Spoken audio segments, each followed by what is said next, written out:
말씀 누가복음 4장 1절부터 13절까지 말씀입니다. 제가 읽는 성경으로 93페이지에 있습니다.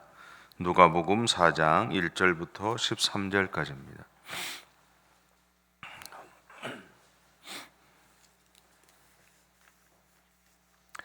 우리 함께 봉독하겠습니다.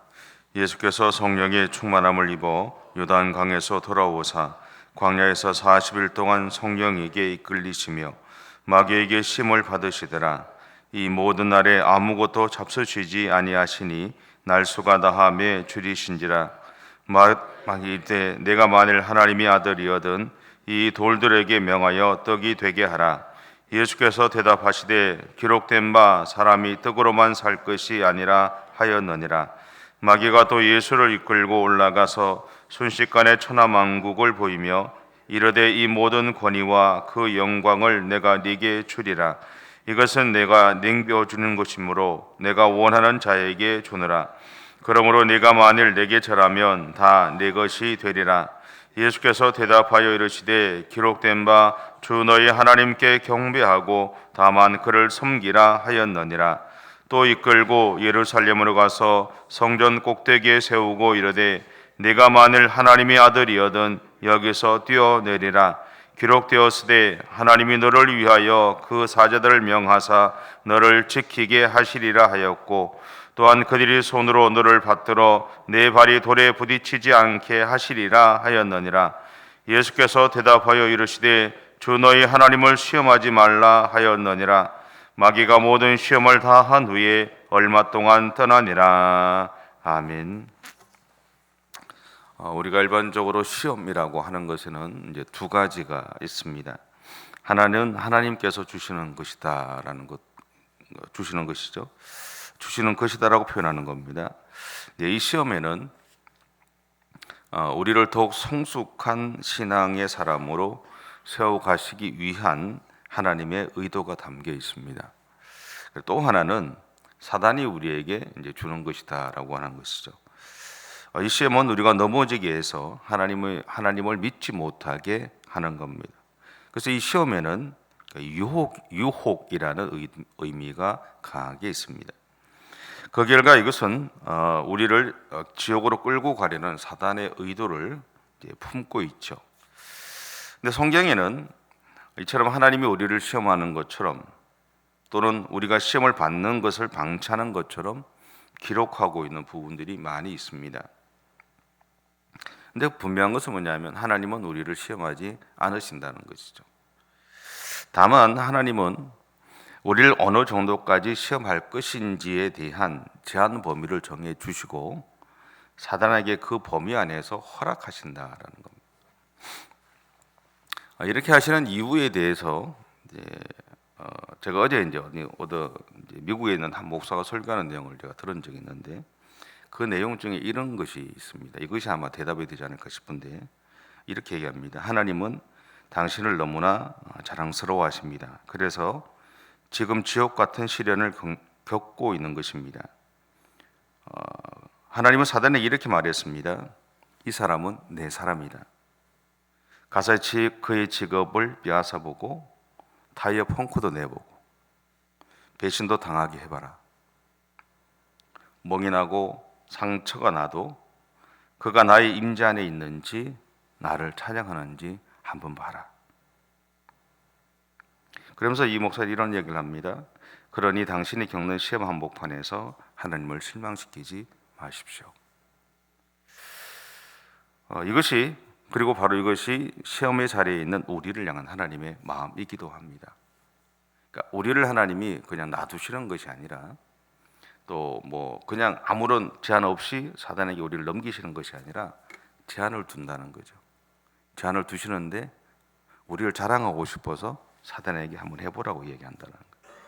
그래서 우리가 겪는 죽을 것 같이 힘든 그런 수많은 일들이 우리 가운데 있지만 사실은 그것을 통해서 하나님이 확인하고 싶다기보다 자랑하고 싶어 하시는 게 뭐냐면 야 그렇게 해봐. 쟤들이 마음이 바뀌는지 나를 떠나는지 한번 봐. 그 이야기를 하고 있다라는 거죠. 예수님은 공생을 시작하시기 전에 세례요한에게 세례를 받죠. 그리고 세례를 받으신 예수님은 성령의 충만케 하심 안에 있게 됩니다.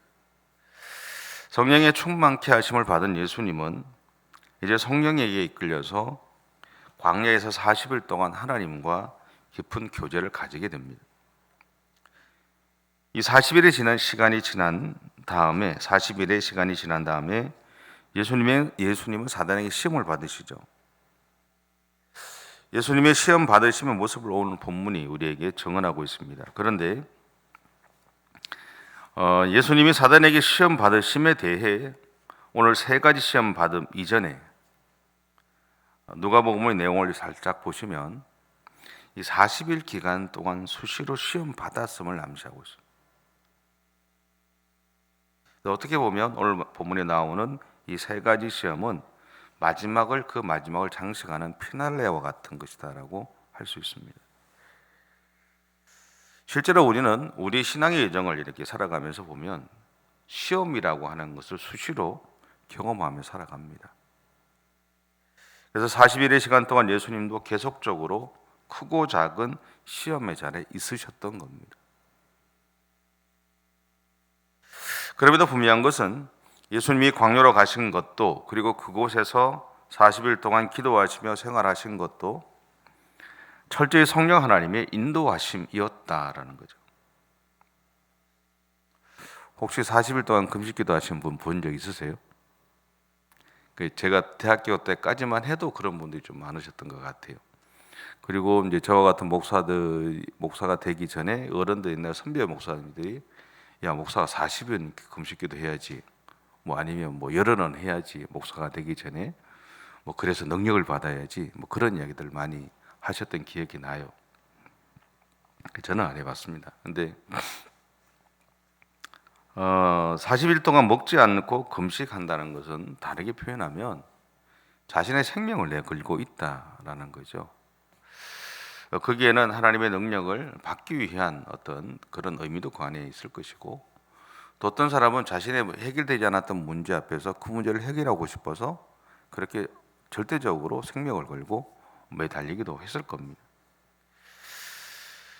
그런데 그럼에도 불구하고 어떤 목적을 했든 분명한 것은 뭐냐면 이것은 성령의 은혜가 아니면 할 수 없다라는 거죠. 한 3일 해보셨죠, 금식기도, 그죠? 3일이나 아니면 좀 길면 일주일은 해보셨을 거 아니에요. 해보실 때 제일 힘든 게 언제냐면 하루가 아니고 이틀째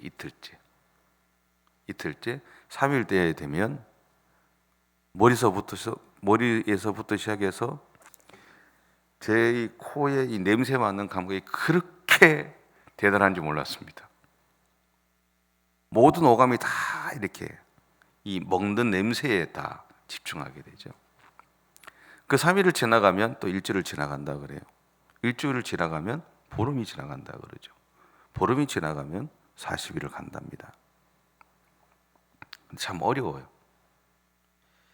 근데 그 순간 어떨 때 보면 해보시면 아시겠지만 어떨 때는 3일을 해도 하루가 죽을 만큼 힘들 때가 있고 그래서 포기하는 경우도 있어요. 근데 어떨 때는 3일을 하는데 순식간에 지나가는 경우가 있어요. 아무런 별 그것도 없어, 느낌도 없고 그냥 지나갈 때가 있어요. 근데 그 차이가 뭘까? 한 가지밖에 없죠. 하나님의 은혜로 이루어졌을 때, 나도 모르게 하나님이 강권적으로 붙잡으시고 그 일을 행하게 하실 때. 결국 뭐냐면 금식 기도라는 게 3일이 됐든 일주일이 됐든 40일이 됐든 그것은 나의 허기짐의 문제가 아니라 그 안에 하나님의 은혜가 내 안에 강권적인 은혜가 있느냐 없느냐가 중요하다라는 거예요. 금식을 하는 것이 중요한 것이 아니라 그 시간들을 통해서 내가 하나님의 은혜 가운데 머물러 있느냐 없느냐가 더 중요한 거죠. 그것이 본질이잖아요, 그죠? 그래서 이 40일이라는 상징적인 시간이 지났을 때 우리에게는 하나님이 부어주신 은혜로 충만해짐을 느끼게 되죠. 이러한 이유로 어떤 신학자들은 오늘 예수님이 사단에게 받으신 세 가지의 시험, 곧 돌이 떡이 되게 하는 것, 그리고 천하 만국을 위해 사단에게 절하는 것, 그리고 성전에서 뛰어내리는 것에 대해서 하나님의 다스리심을 받으며 살아가는 나라에 대한 절대적인 순종과 복종에 대한 투쟁이다라고 이야기하기도 했습니다. 예수님은 분명히 40일 동안 광야에서 하나님과 영적으로 깊이 교제하는 시간을 통해 하나님의 능력을 받았죠. 그리고 그 능력은 이후에 예수님이 우리의 죄를 지고 가시는 모든 여정에서 하나님의 영광을 드러내는 일을 하는 바탕이 되었다라는 겁니다. 그래서 바울은 내가 나에게 능력을 주시는 분 안에 있을 때 나는 모든 것을 감당할 수 있는 힘을 얻게 됩니다라고 고백했던 겁니다. 또한 예전부터 우리는 하나님의 능력을 받아야 하나님의 일을 그리고 교회 일을 할 수 있다고 고백해 왔던 것이죠. 우리도 장로님으로 그 피택된 분들 5분 계시잖아요. 한번 해보세요. 한 33일이라도. 목숨은 걸 필요는 없지만 한번 해보세요. 왜냐하면 장로님으로 세우신다는 것은 결코 쉬운 일은 아니거든요. 왜냐하면 뭐 아주 나쁜 예로 들면 모든 비난은 다 받아야 되고 모든 불평은 다 들어야 되고 모든 힘든 일은 다 해야 돼요. 결코 쉬운 일이 아닙니다. 근데 그것을 감당하다 보면 하다 보면 짜증도 나고 화도 나고요. 때려치우고 싶고 이런 일도 엄청 많아요. 뭐 목사는 안 그러겠습니까? 근데 그 일을 감당할 수 있는 근본적인 그것에는 하나님의 은혜가 내 안에 있으면 감당해 가더라라는 거죠. 근데 꼭 부탁드리고 싶은 건 뭐냐면 한국 교회가 예전하고 지금하고 이 어떤 그 영적인 흐름의 차이가 좀 있잖아요. 예전에는 하나님만을 바라보고 뭐 기도하도 뭐 목숨 걸고 기도하고 이랬잖아요, 그죠? 근데 요즘 그렇지 않아요. 왜 그런지 아세요? 가장 근본적인 게 뭐냐면 교회 안에 세상적인 방법으로 교회가 운영되기 시작해서 그래요. 교회가 회사가 되고 있어요. 왜냐하면 여러분들이 사회 삶을 살다 보니 배운 것을 가지고 교회 안에 적용시키거든요. 교회가 회사가 되는 거죠. 그러면 변하는 겁니다. 여러분 기억하셔야 돼요. 제가 부산에서 있었던 일을 말씀드린 적이 있잖아요. 목사의 목회 계획은요, 기억하세요. 새로 목사님을 여러분이 선택했기 때문에 이제는 기억하셔야 돼요. 분명히 목사의 목회 계획은요, 계획일 뿐입니다. 그 이야기는 뭐냐면 여러분도 여러분의 인생을 살아가면서 계획했다고 해서 그 계획대로 살아가는 인생은 없잖아요. 하루를 살든 열흘을 살든 1년을 살든 그 계획대로 살아가는 삶은 없어요. 인생이라는 것은 수많은 변수들이 생기고요. 그 변수에 따라서 우리는 크게 적응하면서 그 안에서 새로운 문제를 풀어가면서 살아가야 됩니다. 그렇죠? 궁극적인 목표는 똑같지만 그렇게 살아오고 있어요. 지금도 여러분도 그렇게 살아가요. 근데 교회에 와서 목사에게 목사님 목회 계획대로 하십시오라고 이야기하는 거는요, 다 손발을 다 묶는 겁니다. 편하죠, 여러분은. 예산대로 하고 계획대로 하고 어떻게 돌아가는지 다 아니까 좋죠. 편하죠. 여러분은 편해요. 나쁘게 표현할까요? 목사도 편해요. 그렇게 해주면 돼요. 근데 할 것만 하면 돼요. 그 얘기는 뭐냐면 목사가 생각을 안 한다는 것이고 목사가 창의력을 발휘하지 않는다는 이야기입니다. 아무리 못난 목사도 하나님이 주신 은혜가 있어요. 부산에서 제가 1년을 목회를 하면서 처음에 목회를 하면서 계획을 세웠죠. 근데 계획대로 하지 않았어요. 왜? 하나님이 주셨던 마음들이 있기 때문에 교회를 향해서 그 마음대로 따라갔더니 뜻하지 않은 일들이 많이 생기고 재정도 많이 들어갔어요. 본인들 입장에서는 한 번도 경험하지 못한 일들이 일어나고 재정이 들어가기 시작한 거예요. 염려하죠. 예산을 잡아놨는데 그 예산보다 오바되거든요. 없는 예산들을 끄집어냈어야 됐어요. 그런데요, 그 해에 놀라운 일들은 일어났습니다. 근데 그 다음 해에 제 손발을 묶었죠. 의도적으로. 나중에 보니까 그렇더라고요. 목사님 목회 계획대로 해주십시오. 네. 그때부터 거기서 할 수 있는 건 쪼그라든 거죠. 예산도요, 본인들 세운 예산 어림도 없어요. 다 잘라져요. 기억하세요? 여러분, 목회 계획은 계획일 뿐입니다.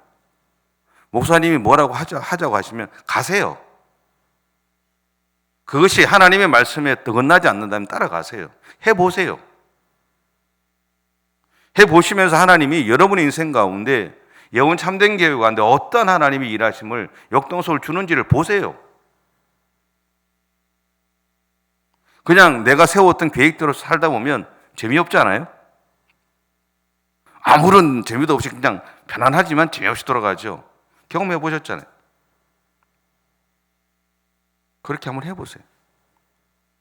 그걸 하려면 장로님을 비롯된 분들 한 3일은 금식해 보세요. 장로님 되시고 나셔서 계셔도 괜찮고, 제가 알기로 우리 교회 원태 장로님들 중에는 연초마다 기도원 가서 금식하시는 분들 계세요. 기억하세요.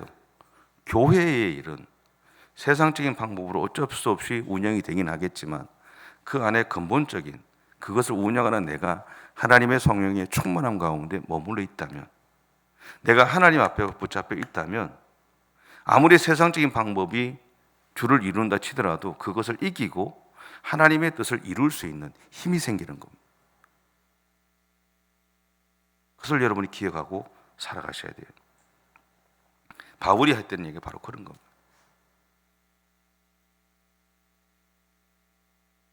여러분, 우리가 성령의 충만케 하심을 받지 않는다면, 그리고 성령의 이끌리심을 받지 않는다면, 예를 들어 저와 같은 목회자의 설교는 죽은 언어로 변하게 됩니다. 그리고 우리의 기도는 허공을 치는 메아리가 될 뿐입니다. 그 결과 우리 주변에는 아무런 변화도 일어나지 않습니다. 그리고 오늘 예수님에게 일어난 시험은 우리에게 시사하는 바가 있습니다. 그것은 오늘도 우리에게 일어나고 있는 광야의 삶을 통해 우리는 그 광야 같은 절망적인 상황에서도 하나님과 깊이 교제하고 하나님의 능력을 받아야 한다는 겁니다. 그리고 우리가 어떻게 해야 하나님 편에 서 있을 수 있는지를 배워야 한다는 거죠. 또한 우리에게 있는 시험의 상황에서 그것을 이겨나갈 수 있는 방법은 하나님의 말씀뿐임을 기억해야 한다는 것. 그러기 위해서 하나님의 말씀을 가까이 하십시오. 이전보다 성경 통독하신 분들 이름을 계속 올라오는 게 보기 좋아요. 가까이 하십시오. 다 기억 안 하셔도 됩니다. 또박또박 안 읽으셔도 됩니다. 가까이 하십시오. 우리는 우리의 삶의 현장에서 일어나는 여러 가지 힘들고 어려운 현실 앞에서 실망하거나 포기하지 마세요. 그 대신 우리의 삶을 이끄시고 능력을 주시는 하나님 성령의 충만케 하심을 받으십시오. 그리고 성령의 충만케 되어진 다음에 예수님의 이름으로 사단과 맞서 싸우십시오. 또한 오늘도 하나님의 말씀 앞에서 철저히 나의 삶을 비추고 하나님의 뜻에 합당하게 믿음의 삶을 살아가십시오. 이것을 야고보서 4장 7절은 이렇게 권면했습니다. 그런즉 너희는 하나님께 복종할지어다. 마귀를 대적하라. 그리하면 너희를 피하리라. 이것이 하나님이 우리에게 주신 답입니다. 우리 인생 가운데 시험 없는 인생은 없습니다. 수시로 일어나고요. 수많은 과정들을 우리는 겪어나갑니다. 근데 거기에 무너지지 마시고 두려워하지 마시고, 아까 제가 처음에 초기에 앞에서 얘기했던 미국 목사가 했던 이야기가 기억나시죠? 한번 시험해봐. 나는 그 친구들 자랑해. 나는 자랑스러워. 시험해봐.